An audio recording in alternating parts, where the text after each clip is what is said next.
Small podium. It's a tiny podium. Yes. Testing, testing, testing. How are you? Yeah, one of these consolidated.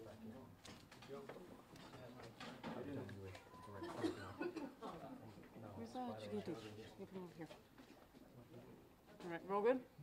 Good? Okay. Thank you. Good morning. I am joined here this morning by First Deputy Commissioner Jim Skopek, our Chief of Detectives, Jerry Gigante, Detective Lieutenant Michael Callahan, Deputy Inspector Tom Keneally, Detective Sergeant James Simone, and the case detective Carol Cooper, as well as the 2nd Precinct squad detectives. We are here to announce the arrest of a Huntington Station man for the sexual assault of a 16-year-old female that occurred 2 days ago. A random sexual assault in Suffolk County is rare, and I am proud of the dedicated work of the detectives who apprehended this individual so quickly. Our hope is that this arrest brings some comfort to the community and the victim and her family. Despite being a victim of this horrendous crime, the brave teen was able to provide our detectives with a detailed description of her attacker.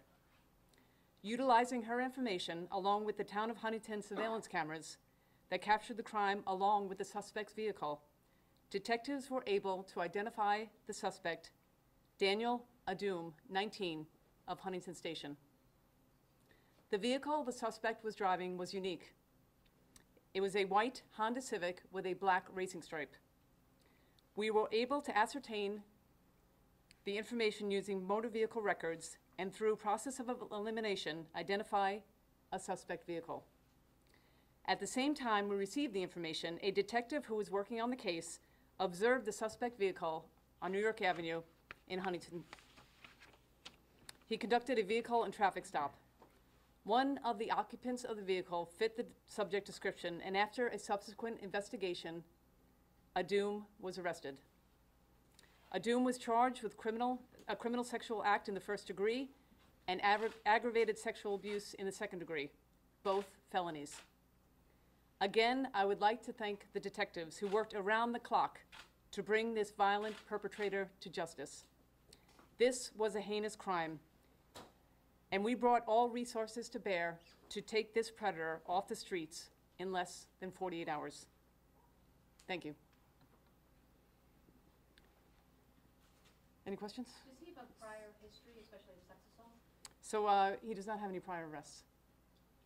You said surveillance camera captured the incident, or just the vehicle? Both. Both. It captured the incident as well as the vehicle.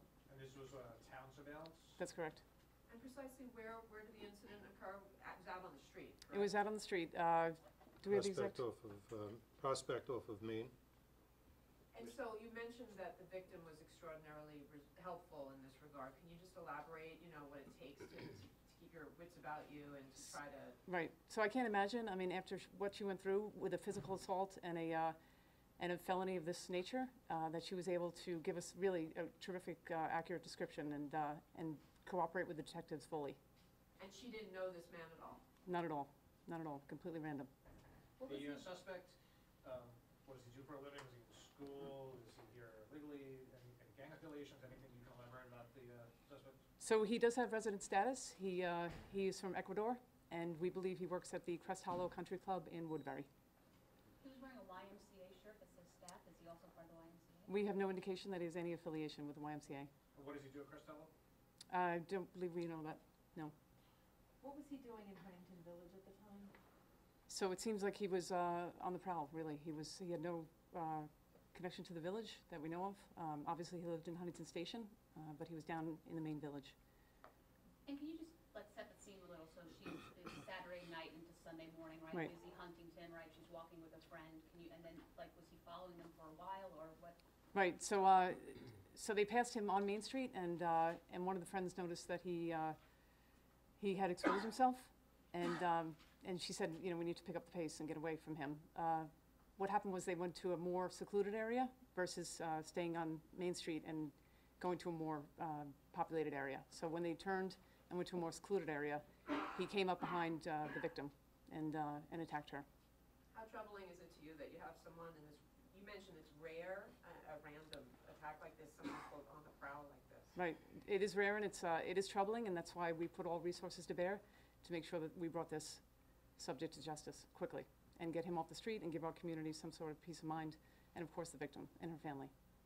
And what was the distance between when they first saw him and then when he caught up to them? Was it a block or so? Or? It was a pretty short distance. They turned the corner. He was, they passed each other in walking, and they saw that he was exposed, and they kind of picked up the pace and turned the corner. Unfortunately, it was a more secluded block than what they were on. Had they gone back the other way, maybe tried to go towards a business. So it wasn't that far. It was only right around the corner. He ran up on them, grabbed the one girl, was able to knock her to the ground, and the friend was able to get away and go for help, but unfortunately it was a little too late. So were there passerbys that heard screaming as well, or did they run for help? No, not to our knowledge. Obviously, anyone information, we can call the second squad detectives if anyone witnessed it. Commissioner, if you give yourself a little bit pat on the back here, you talk about someone who's driving up the street. I mean, is this what the force is about? It's a 24/7 job. You guys are watching the streets even when you're not. Without a doubt, and just the compassion of the detectives in this case, which obviously it's a young victim who went through such a traumatic event, and to really make sure that she gets the services that she needs, and make sure that we are out and doing our job and making sure that individuals like this are brought to justice quickly.